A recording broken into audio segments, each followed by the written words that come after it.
Internet!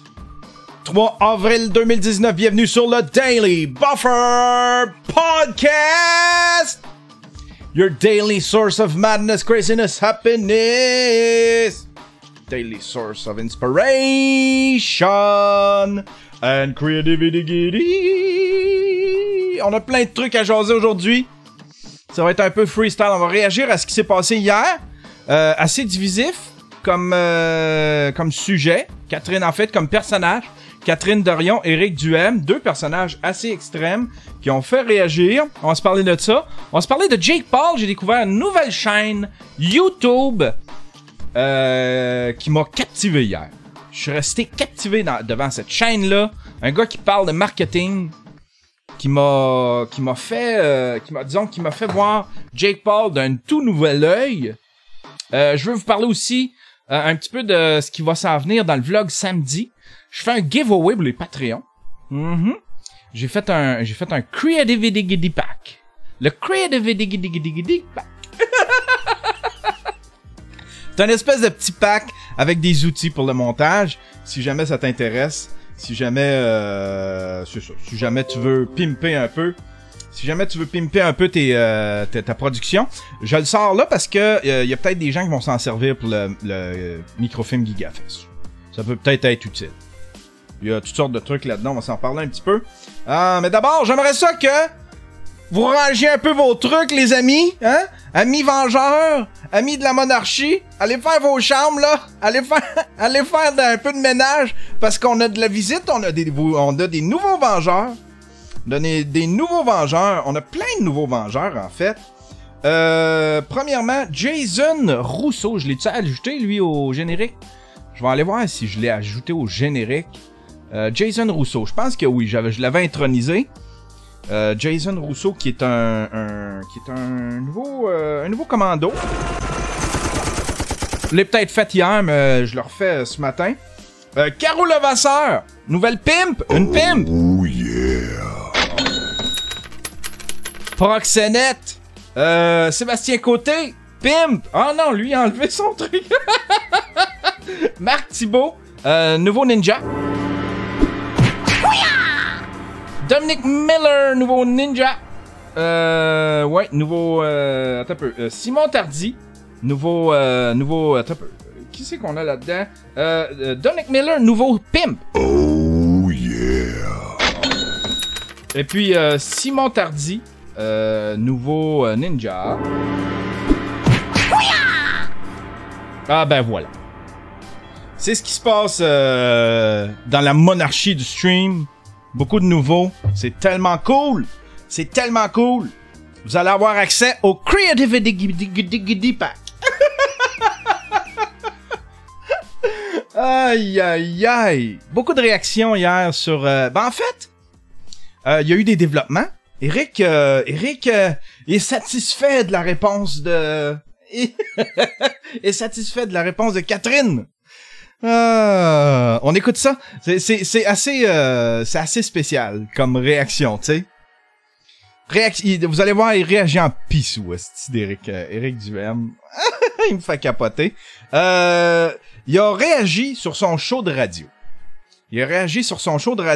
On s'écoute ça. En fait, là, vous allez pogner un petit peu la fin de la réponse de Catherine Dorion.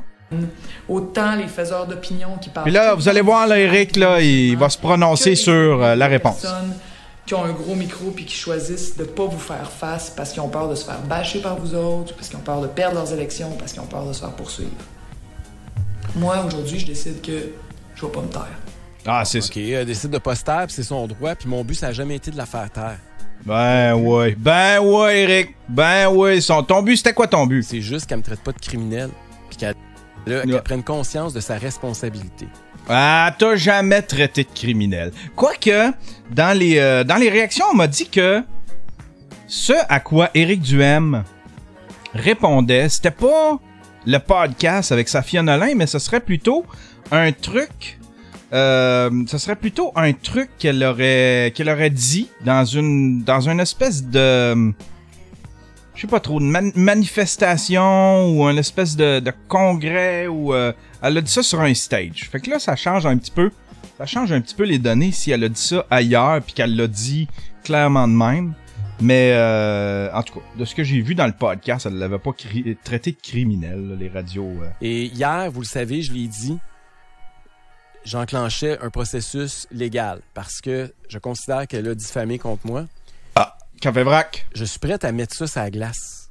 Ah, ouverture d'esprit.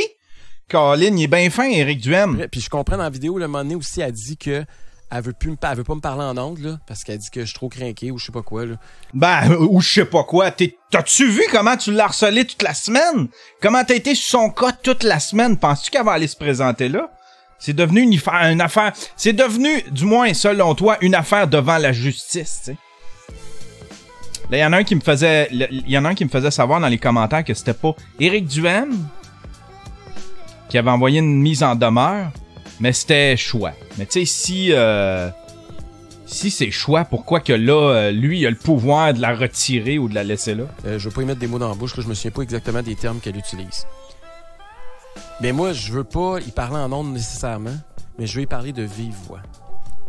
Parce que j'ai deux choses à y demander. Toi, tu veux qu'elle s'agenouille pis qu'elle baise ta bague, qu'elle baise ta main. Ça arrivera pas. Si j'espère qu'elle se pliera pas à ça. J'espère qu'elle s'humiliera pas à s'agenouiller devant Éric Duhem. Qui ont pas été remplis dans cette vidéo-là.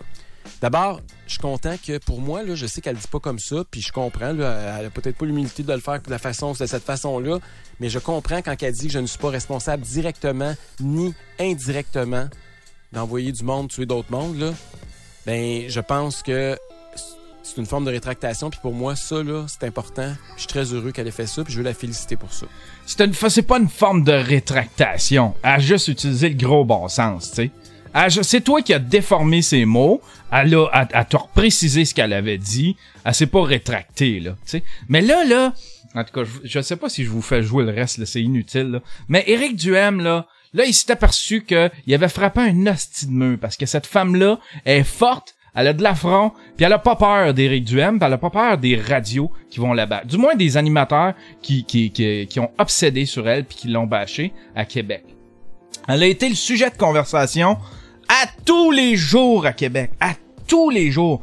Chris, cette femme-là est juste députée. Elle est pas ministre, elle est rien, là. Elle est à l'opposition. Elle est à l'opposition. Et elle était à la 3e opposition jusqu'à il y a pas longtemps. Jusqu'à temps que le PQ perde sa première opposition. Elle était à la 2e opposition, en fait. Arrêtez d'obséder avec Catherine Dorion. Quoique... Regardez ce que je fais, là. Hein? Regardez ce que je fais. Je tire du jus de Catherine Dorion, moi, tout. Je tire mon jus de Catherine Dorion. Je tire mon jus de Catherine Dorion. Ça attire les clics, ça attire l'attention. Je savais que ça allait faire quelques beaux clics, ça. Catherine Dorion. Catherine Dorion. Mais je veux pas devenir ça. Je veux pas devenir une pute à clics. Mais ça m'interpellait. Je trouvais ça drôle.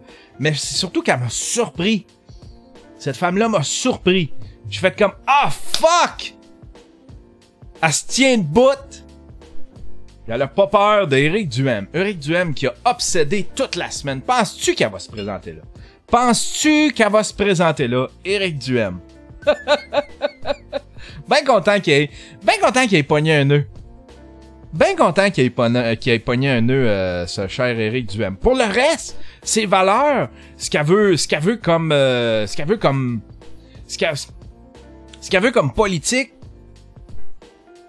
les valeurs de Québec solidaire, surtout le recul de Québec solidaire, tout le reste, y a pas grand chose avec laquelle je suis d'accord, tu sais. L'environnement, ben oui, c'est important, mais Chris, c'est plus vrai, là, les histoires de faut que chacun fasse son petit effort, puis tu sais, les petits sacs écologiques, puis le petit bac de compost. Faut que la Chine fasse son effort, faut que les pays les plus pollueurs fassent leur effort, tu sais. Puis il faut que les entreprises fassent leur effort. Faut que les corporations fassent leur effort. Faut arrêter d'en demander aux petits crises de citoyens qui peut plus rien, qui étaient à la gorge, là, tu sais, là. Fait que moi, quand ils viennent me faire la morale, Avec leurs hosties de pacte. J'en fais des efforts. J'ai un souci de l'environnement. J'arrête pas de recycler des parties tu sais, je récupère des ordinateurs que je vois sur le bord du chemin. Je les amène chez moi, je vois si je peux pas faire de quoi avec ça. Si je suis capable de monter un ordinateur, s'il est pas assez fort pour moi, il est sûrement assez fort pour donner à quelqu'un qui en a besoin. Ça, je l'ai fait longtemps. Je récupère des pièces d'ordinateur, je les garde chez nous, je remonte des ordinateurs. Ça, c'est un des trucs que je fais. Oui, on les a, nos sacs écologiques. On n'a pas de bac de compost. Peut-être qu'il faudrait, tu sais. Mais faut arrêter de shamer.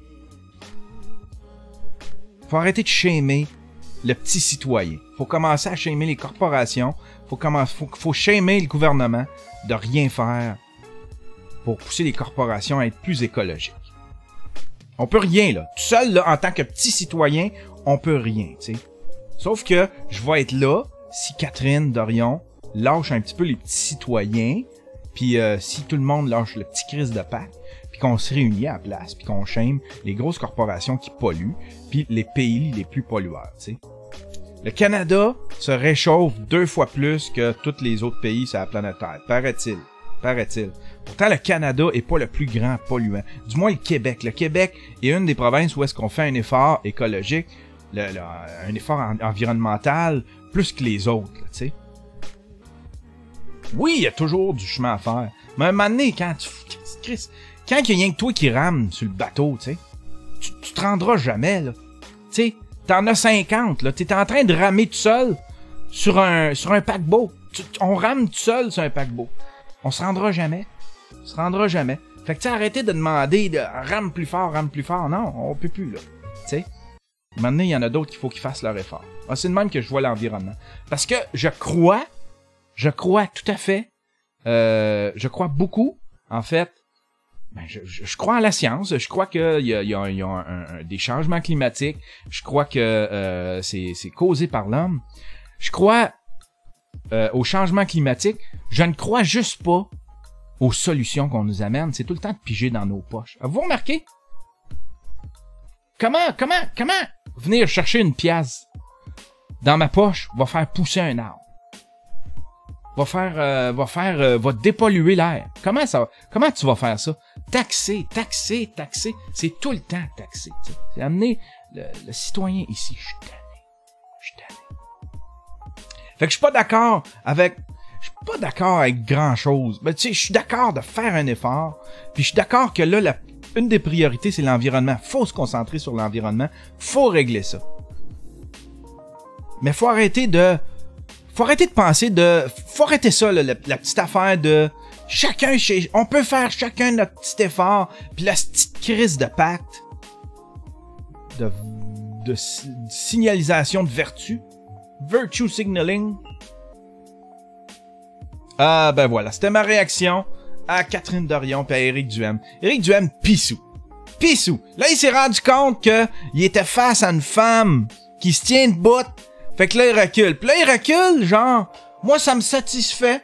Ah oui, ben là, attends un peu, je le fais-tu jouer? Non, je vais vous le résumer à la place.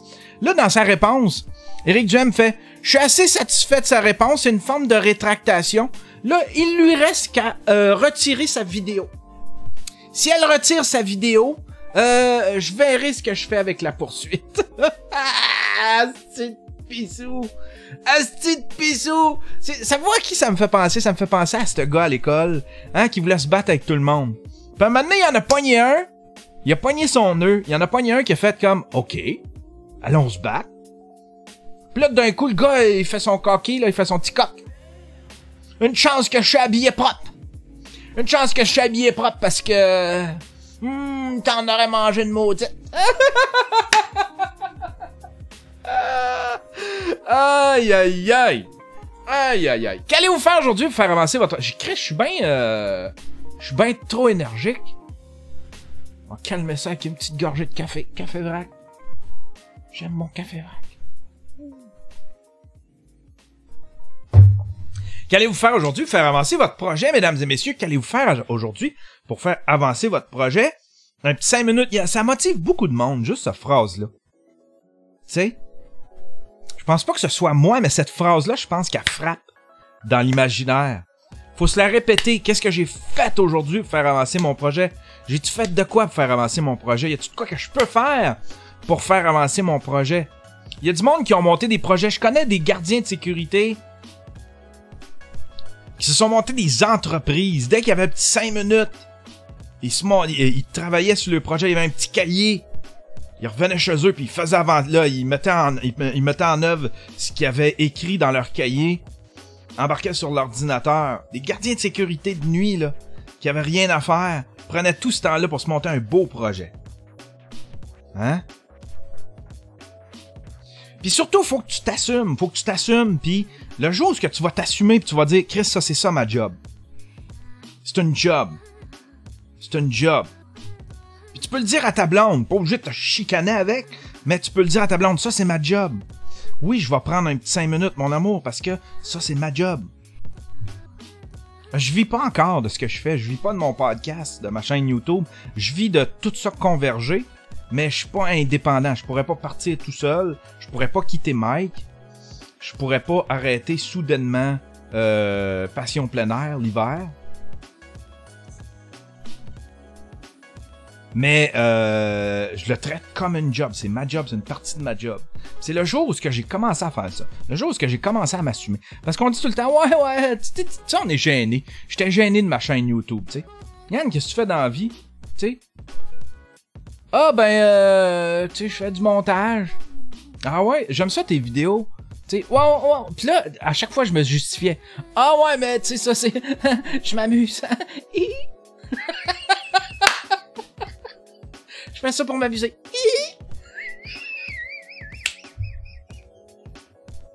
J'étais gêné de ma chaîne YouTube. J'ai honte. Je reniais ma chaîne YouTube. Jusqu'à temps que je m'assume puis que je fasse non, ça fait partie de ma job. Je suis un créateur de contenu, je suis un documentariste, un vlogueur, un créateur de contenu, un podcaster. Je crée du contenu. Qu'est-ce que tu fais, Yann? Je suis un vidéaste, documentariste, vlogueur. Ah ouais, tu peux vivre de ça? Oui, tu peux vivre de ça. Un jour, je vais en vivre. J'en vis pas là. Je paye pas tous mes bills avec ça. Mais à un moment donné, ça va arriver. Il faut que je travaille pour ça. Steve Jobs s'est pas mis à payer toutes ses bills avec son premier ordinateur en bois, là. Fallu qu'il le bâtisse, pas fallu qu'il fasse la production de ça, puis il traitait pas ça comme un hobby, là. Il traitait ça comme quelque chose de sérieux. Faut que tu prennes ton projet au sérieux. Café Vrac. Puis il faisait un trou dans l'horaire. Hein? Même affaire que pour le gym, tout le monde va te dire, ouais, tu peux toujours trouver du temps pour le gym. Ouais, tu peux toujours trouver du temps, à tout le moins 5 minutes pour faire avancer ton projet, mon cher. Faire avancer ton projet. On se parle de Jake Paul. Jake Paul qui est probablement le gars, vous allez rester surpris. Jake Paul est probablement le gars le plus ingénieux de YouTube en ce moment. Là, ses views descendent. Lui et son frère, ça commence à s'éclipser. Le view descend, mais ces gars-là, du moins Jake Paul, c'est un génie. Il y a un gars qui s'appelle, je vais vous le nommer, faut que je le retrouve.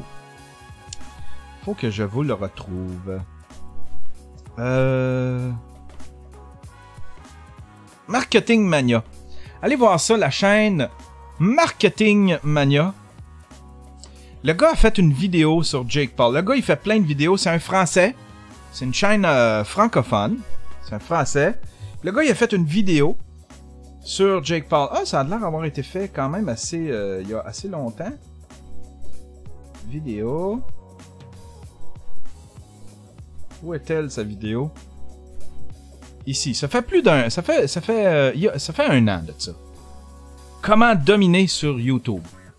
Je suis tombé sur cette vidéo-là, c'est une suggestion que me faisait YouTube. Et je suis resté surpris comment ce gars-là, c'est un nasty génie. C'est un nasty génie. Ce gars-là a commencé, ce gars-là est arrivé de Vine. Il s'est mis à faire des vidéos. Puis à un moment donné, il a vu, il l'explique à Gary Vee. Gary Vee qui est un homme d'affaires... un espèce d'homme d'affaires / motivateur YouTuber super populaire, puis il rue dans les brancards. C'est un gars qui donne beaucoup de conseils. Très populaire, en tout cas, auprès des entrepreneurs, auprès de ceux qui veulent faire du marketing, puis toute la patente. Il a passé en entrevue à Gary Vee, puis il expliquait un peu ce qu'il allait faire, ce qu'il était en train de faire, et c'est du génie. C'est un total génie. Lui, il s'est mis à regarder Dr. Dre, c'est ça? Dr. Dre? C'est un rapper, en tout cas. Dr. Dre, je pense que c'est ça, Dr. Dre, qui est un rapper. C'est un rapper avec une bonne crowd, avec un paquet de fans. Puis ce gars-là s'est mis à prendre sous son aile plein de rappers. Plein de rappers connus, tu sais. Il les a pris sous son aile, il a commencé à les présenter à sa crowd, à sa propre crowd. Pendant que lui était populaire, il les amenait sur le stage, puis là, il les aidait à se bâtir, à faire les chansons, il payait les producers, tout ça, faisait des albums. Il les prenait sous son aile comme ça. Puis il servait de son rayonnement pour faire connaître ces gars-là. Vous allez dire, c'est généreux? Non, c'est du génie. Regardez bien ce qu'il fait. Après ça, Dr. Dre signe tous ces gars-là, et ces gars-là doivent, je sais pas combien, mettons 20-25% de tout ce qu'ils font va à Dr. Dre. Dr. Dre vaut plus de 700 millions de dollars, tu sais, là. En étant comme ça, propriétaire de ces gens-là. C'est exactement ce que Jake Paul fait. C'est exactement ce que Jake Paul fait. Jake Paul et d'autres hommes d'affaires. Je sais pas si vous avez vu, si vous suivez un peu là, les espèces de... Il y a comme des... Aux États-Unis, là, les YouTubers, c'est une autre game. C'est pas comme au Québec, c'est une autre game complètement. Ce qu'ils font, souvent t'as des groupes de YouTubers. Là, ce qu'ils font, c'est qu'ils vivent dans une grosse maison de riches. Ils réunissent ces YouTubers-là dans une grosse maison de riches. Puis là, ils leur donnent tout ce qu'il leur faut pour vlogger. Ils leur donnent la caméra, ils leur donnent de l'équipement, une équipe. Ils ont des équipes, ces gars-là. Ils ont des studios. Ils peuvent faire de la musique. C'est un endroit ultra créatif. C'est fait pour la création. Puis là, ben, il y en a un populaire là-dedans. Puis, il y en a un populaire là-dedans. C'est, admettons, comme là, tu sais, ça se passe dans des maisons, ils appellent ça, admettons, ils vont nommer ça un peu comme des clans, tu sais. Il y a le Cloud Gang, il y a la gang des Mavericks, il y a, c'est comme des networks. Fait qu'admettons, on va prendre celui de Jake Paul. Jake Paul, avec lui, a plein d'autres YouTubers. Ils restent dans cette maison-là. C'est une grosse maison. Ils ont chacun leur chambre. Ils ont tous les outils pour avoir chacun a leur chaîne YouTube. C'est pas des équipiers de Jake Paul. C'est des sous-produits de Jake Paul. Chacun de ces YouTubers-là, chacun de ces gars-là qu'on voit dans les chaînes YouTube de Jake Paul, c'est tout du monde avec des chaînes YouTube. Puis là, Jake Paul, il sert de sa popularité. Il est super populaire. Jake Paul, il a plein d'abonnés. Fait qu'il est fait jouer dans ses chaînes YouTube. Puis il s'arrange pour que ces gars-là rayonnent au max. Il s'arrange pour que ces personnes-là aient le plus de rayonnement possible. Que le chaîne profite le plus de sa popularité. Fait que leur propre chaîne, la chaîne de ces gars-là, de ces équipiers, mettons, de ces colocs, on va les appeler les colocs, vont grossir, ils vont devenir super populaires. Puis après ça, ces personnes-là, ils peuvent quitter la maison s'ils veulent, mais à partir de là, ils se doivent le cul à Jake Paul. Jake Paul est propriétaire de ces gars-là. Pour un asti de bout, ça doit être un contrat béton, là, genre, tu me dois le cul pour 10 ans, tu sais. Mais en même temps, ces personnes-là, ils seraient pas connus si ils avaient pas profité du rayonnement de Jake Paul.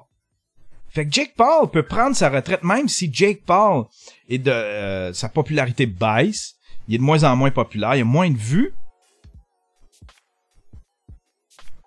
Ben lui, il peut, Jake Paul, peut à tout de moins profiter de des nouveaux YouTubers. C'est du génie. C'est du génie. Moi, je trouve ça absolument... Tu sais, je voyais ça comme une gang un peu à la Jackass. Du monde des chums qui ont décidé de vivre ensemble juste pour vivre un trip.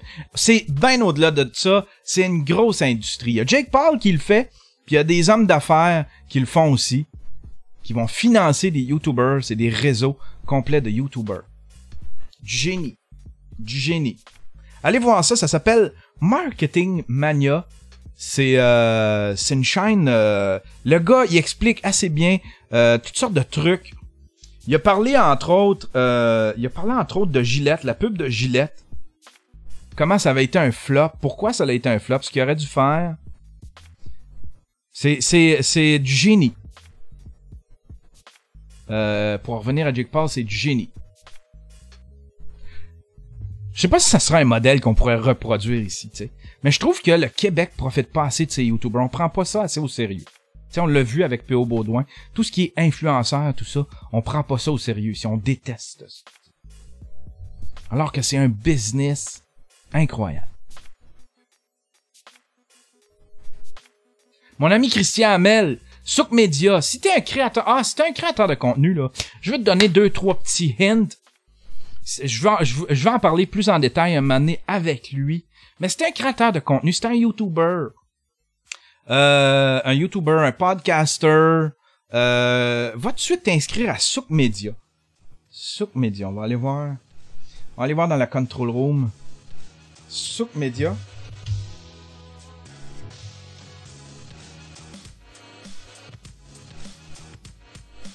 Souk Media. Souk Media.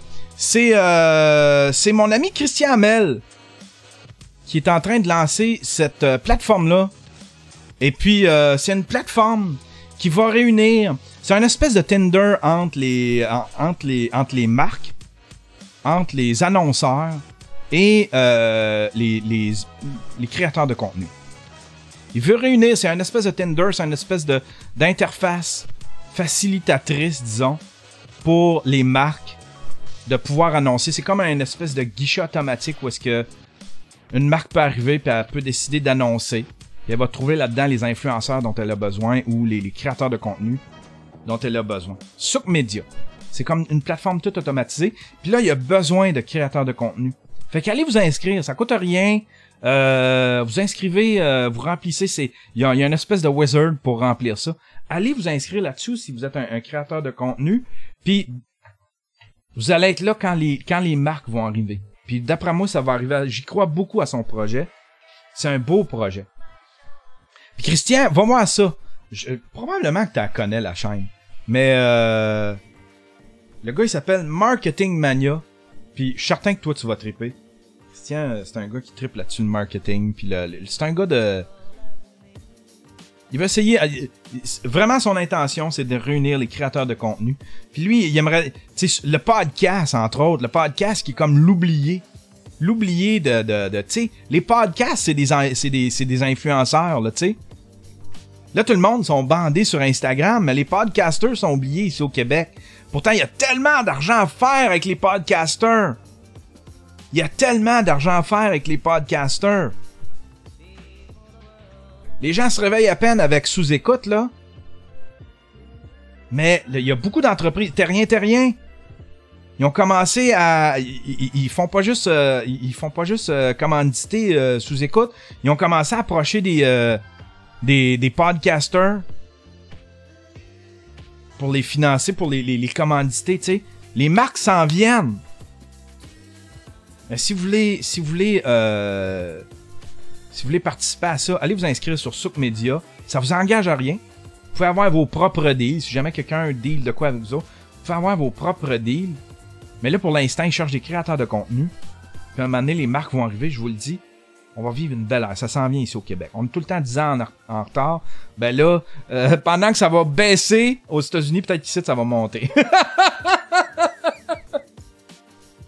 Une autre affaire que je vous suggère de faire, si t'es un créateur de contenu, si tu veux faire un podcast, si t'as une chaîne YouTube, si t'es un créateur de contenu, que tu commences, t'as juste une vidéo où tu comptes faire un podcast, tu comptes faire avoir ta chaîne YouTube, va tout de suite t'ouvrir un compte créateur. Ben, je pense de toute façon, c'est toute la même affaire. Va t'ouvrir un compte sur Patreon, un compte genre créateur. Puis fais-toi ton Patreon. Même s'il y a personne, fais-toi un Patreon, même s'il est vide. Parce que Patreon, le 1er mai, ils vont changer le terme. Et puis là, au lieu de charger juste 3%, ils chargent 5% ou 8%. Fait que si tu veux, puis ça va être pour juste pour les nouveaux, les nouveaux créateurs de contenu disons les nouveaux abonnés de Patreon, les nouveaux créateurs Patreon sur Patreon. Mais ceux qui étaient là avant le 1er mai sont sur une clause grand-père. En tout cas, c'est la façon dont je l'ai compris. Allez vous ouvrir un compte Patreon, créez votre Patreon, pas obligé de quêter de l'argent tout de suite là. Faites pas ça, de toute façon tu le fais. Quand t'as bâti ta crowd, quand t'as, je sais pas, 300-400 bons abonnés solides qui te suivent, que tu sens que c'est solide ton affaire, que tu sens que t'es régulier, que t'es capable de livrer une marchandise, là tu peux commencer à promouvoir ton Patreon, tu peux commencer à demander de l'argent sur Patreon. Mais demande pas d'argent. Il y a bien du monde, ça c'est une erreur que je vois là, tout le temps. Je vois des créateurs de contenu, ils viennent de lancer le podcast. Ça fait 3 épisodes qu'ils mettent. Là, tout de suite, Patreon. Ils se lancent un Patreon. Là, t'as du monde qui les encourage. Fait que là, ils vont payer, mettons, ils vont donner un 2-3 piastres par mois. Mais ces gens-là, ces créateurs-là, après ça, là, ils abandonnent leur projet, puis ils en font au mois, aux 2 mois. Fait qu'ils sont pas sérieux, ils prennent pas leur affaire au sérieux. Demande pas d'argent, pars-toi pas un Patreon si t'as pas une solide crowd, puis si t'es pas régulier, puis si t'es pas capable de livrer un produit au monde à qui tu demandes de l'argent. C'est mon conseil.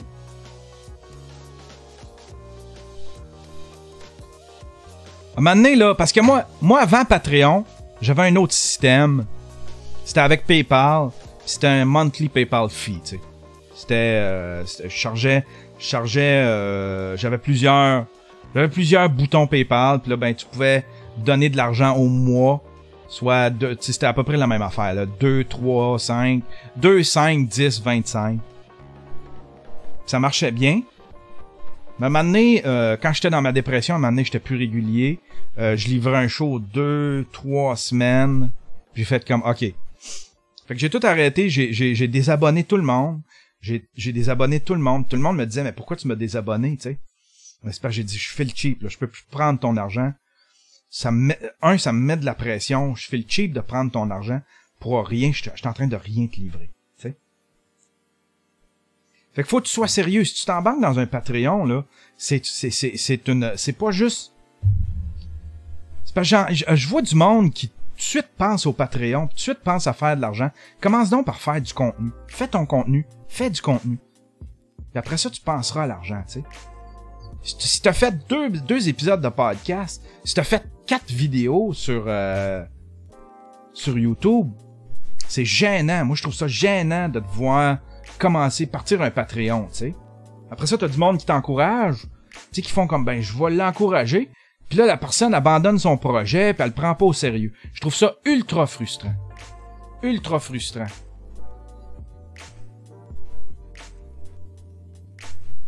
Parce que ça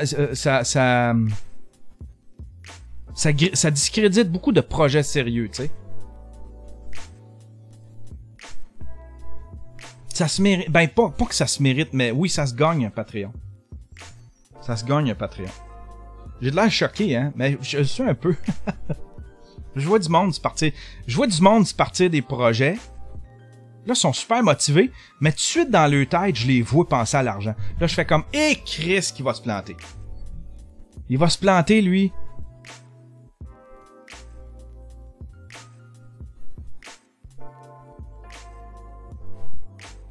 Faut que tu aies une passion pour le contenu. Faut pas que tu aies une passion pour l'argent. L'argent, tu vas en faire plus facilement si tu vas vendre des bouteilles, je te le dis, là. Si tu fais le tour des bouteilles que t'as dans ta maison, tu vas faire plus d'argent que de quêter le monde sur ton Patreon. Faut que tu sois régulier, faut que tu en fasses. Faut que tu tripes à faire ton produit. Faut pas que tu fasses ton produit pour de l'argent. Faut pas que tu fasses ton produit pour de l'argent. Quand, tu sais, je parle de produit, je parle de création de contenu. Si tu crées du contenu pour faire de l'argent, habituellement, c'est pas de même que tu commences. Vous allez dire, ouais, mais c'est une job. Tu me disais tantôt, Yann, c'est une job. Oui. Mais au début, là, c'est pas à ça que tu penses. Tu penses pas à l'argent, tu penses à faire du contenu. T'obsèdes par le contenu. Si t'es obsédé par l'argent, tu vas complètement, tu vas te planter. Faut que au début, là, t'obsèdes à faire du contenu. Tu veux faire du contenu original, tu vas en faire plein. Puis là, maintenant, au bout de 4-5 mois, là, tu vas t'apercevoir, ok, je suis régulier. Je le fais toutes les semaines. J'ai pas lâché une semaine. Je le fais, puis même des fois, ça me tente d'en faire 2 fois par semaine. Puis là, au bout d'un an, là, tu fais comme, peut-être que je serais dû pour un Patreon. Là, je pourrais avoir un Patreon puis commencer à développer ma patente, tu sais. Mais allez vous ouvrir. Si je suis parti. Et tabarnak, hein? Pouh! Ça a parti d'un sens. Si, par contre, je te le suggère fortement, va créer ton Patreon sans le publiciser. Si jamais tu es un créateur de contenu, crée ton Patreon. Tu peux même faire toute ta structure, si tu veux charger 2 piastres, puis toute la patente. Crée-le, même si tu t'en sers pas. Laisse-le là à dormir parce que en mai, Patreon va changer le forfait. Il n'y en aura plus à 3%. Là, Patreon prend 3% des revenus. Après ça va être 5 et 8. Patreon, je vous le dis, Patreon, ça ne durera pas longtemps. J'espère qu'il va y avoir une autre plateforme qui va prendre le relais parce que Patreon est en train de mourir. Patreon est en train de mourir.